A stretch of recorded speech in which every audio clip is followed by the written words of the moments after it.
All right, welcome to another episode of Sales Story and Tip. My name is Fred Diamond. Of course, I'm the co-founder of the Institute for Excellence in Sales.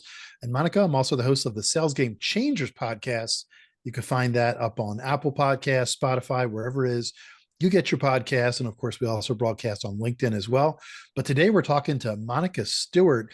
This is the Sales Story and a Tip podcast. So I'm excited to talk to you, Monica. Just coincidentally, tell us a little bit about yourself in under 30 seconds, and let's get started with your story. Thanks, Fred. Excited to be here. My name is Monica Stewart. I'm the founder of MSP Consulting, and I help startup founders with an ARR of between 2 to 10 million kind of get to the next phase in their growth.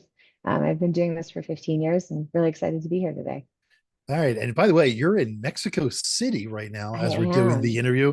And that must be exciting to be down there.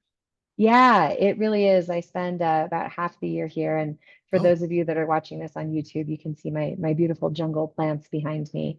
It's just yeah, it's such a cool benefit of running your own business that you can create that kind of flexibility. absolutely. All right. So let's get to it. Monica Stewart, tell us your sales story. All right, so this was about 6 years ago, and this was a company that I was working with when I first started my own consulting practice. Um, they were in a very specialized industry, and they really, really, really knew their market super well. They had developed something that like filled a real need for a very specific niche. And when they came to me, they were like, Monica, we just need help with our sales. And I was like, okay, well, what do you mean? And they're like, well, we can't sell anything, and we feel like we should be able to do that, and so we just need help with sales overall, and you seem like you're really good at that, so can you just like come in and like fix sales for us? And I was like, well, that's not really like a plan, but let's see what we can figure out here. And I should say that like nobody on the founding team had any sales experience. They had industry experience, which I think is, the case with a lot of really smart founders. Um, and they had two salespeople and like half of an SDR that was also doing operations. So okay, so I go in and and I start talking to everybody and I start looking at their CRM and I sit down with the sales team and they're like, well, you see, Monica, the problem is that we just don't have anyone else to sell to anymore. I mean, that's it. Like we've called everybody in the CRM and they all said no. I mean, some of them said yes, but everyone else has already said no. And so, like, we're done. And I was like, Wait, what?" So you're telling me that your company is 3 years old and like you've reached the end of your life cycle already? And they were like, yep. They were like, yeah, our market is just really specific. And that's all there is. There's nothing left for us to do. Um, and for anybody that's ever been in the startup selling environment, you might have recognized like, you know, that obviously this point never actually happens to anybody. And so what I realized is that in the absence of having any kind of objective way to evaluate their sales process or where they were in their go-to-market journey, everybody in the company was basically just looking at what was right in front of them, and they were saying, well, this is the problem. And so for the sales team, they were having this experience where they were coming into work every day and they were calling everybody in the CRM, and they're like, well, we talked to that guy 3 months ago and he said no, so that's done. And they're like, well, there's nobody else. And so they're like, well, that's the problem. And then if you talk to the product team, they were like, well, the product's just not where it needs to be, and that's the problem. And then if you talk to the half the SDR, he was like, well, we're not getting any leads. And then if you talk to the CEO, he's like, it's because people just don't understand my vision. And so when they talked about how are we going to move forward as an organization, it was almost impossible to do that because everybody was talking about a totally different thing. And so what we did is we just sort of went down the list and we were like, okay, let's look at all the different parts of your team, right? So you've got, let's talk about who you're selling to. Do we know who those people are? Let's talk about where you're getting your leads from. And I mean, their lead channels, they had like two of them. So that was obviously an area that we could improve on. once you're getting people in the door, what are the conversations that you're having with them? Like, how effectively are you closing them? Actually, with this company, that was a big thing that we were able to do. We found that it was taking them like 4 times as long to lose a deal as it was for them to win a deal. They were just letting people stay in trials for like months and Mm. months. And and then it comes down to like, once you close somebody, then what are you doing with those customers? Are you onboarding them efficiently? Do you have a process for that? And then also, like, let's look at the team, right? Like, do we have the right people in the right seats? Do they know what their job is? Do they have like the tools that they need to do that job effectively? And so then once we started kind of breaking it down into those categories, some patterns emerged, and we were able to say, like, okay, you know, here are probably the things that we need to fix. Like, you guys need to get some new lead data. You are actually not talking to the right people. You're talking to companies that are way smaller than the Mm. ones that you should be talking to. If you're talking to bigger companies, you're talking to the wrong people at those companies. So you're taking a no from people who actually can't say yes. And so that's a problem that we can solve.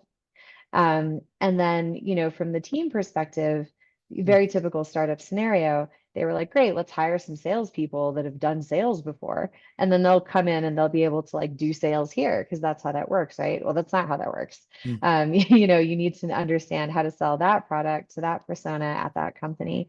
And so once we started to kind of pick apart this problem of fixing sales, then we were able to start making progress on these individual threads. And then the whole train started to move forward in a different direction. And I would say that, what I want people to take away from that is that if you don't have an objective standard for every single part of your organization, you're always going to end up in this scenario where people are just going to look at what's right in front of them and they're going to say, this is the problem. We need to fix the product. We need more leads. People don't understand my vision. Marketing is broken, whatever it is. And so you're like the fable of, the people in the dark, and each one of them can only see one part of the elephant. So Mm. yeah, so what I would really recommend people to do is like take a look at, find a system for benchmarking where your organization should be across different categories at different stages of your growth, and then regularly refer back to that. And that's going to kind of help you figure out the roadmap that you can use to get yourself unstuck when you run into problems like that.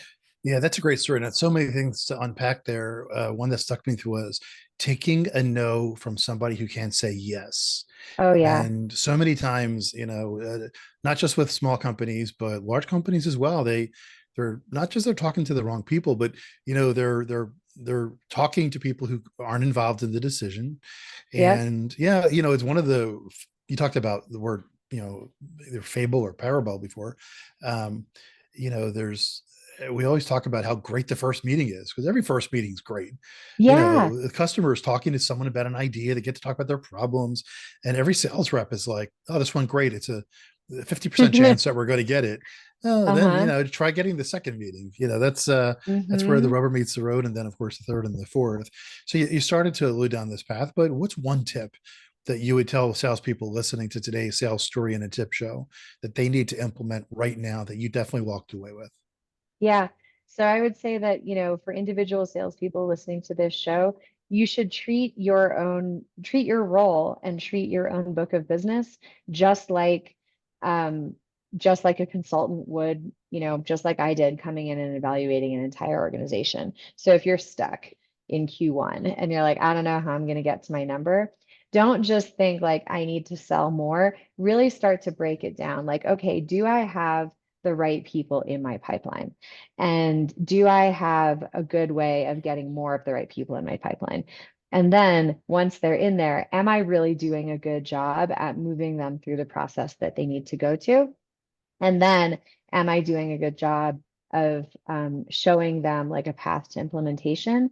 And, are there maybe some areas where I can level up my skills to be more effective at all of those stages? Yeah, I like what you also said before, where they said, "Oh, we just need to hire some salespeople," Yeah. and And it's have them do the sales thing. yeah. I mean, there's a lot of great salespeople out there, of course, but they're good at selling something to somebody, right? That's right. So they know the public sector market or financial services or aviation, whatever it is, and they're good at selling a particular solution. Maybe they can move over and sell a similar solution to the same customer. I Mm-hmm. remember when I was applying for one of my first sales jobs, the VP I interviewed said, I want one of two people. I want someone who could sell the same thing to different customers, or Mm. that could sell a different thing to the same customers that they've been selling for the last 10, Mm-hmm. 15, 20 years in their careers. The notion that, a great salesperson can sell ice to igloos is not true, Not true. Yeah. especially now where the customer is in charge. So, especially when you're Mm-hmm. going higher up with a higher, more valued solution, you need professionals who know the marketplace, who know the trends, who understand where the market's going, who understand how the customer buys, etc. All right, this has Yeah. been fascinating. I want to thank Monica Stewart. She was a guest on today's Sales Story and a Tip podcast. Thanks, Monica. Thanks, Fred.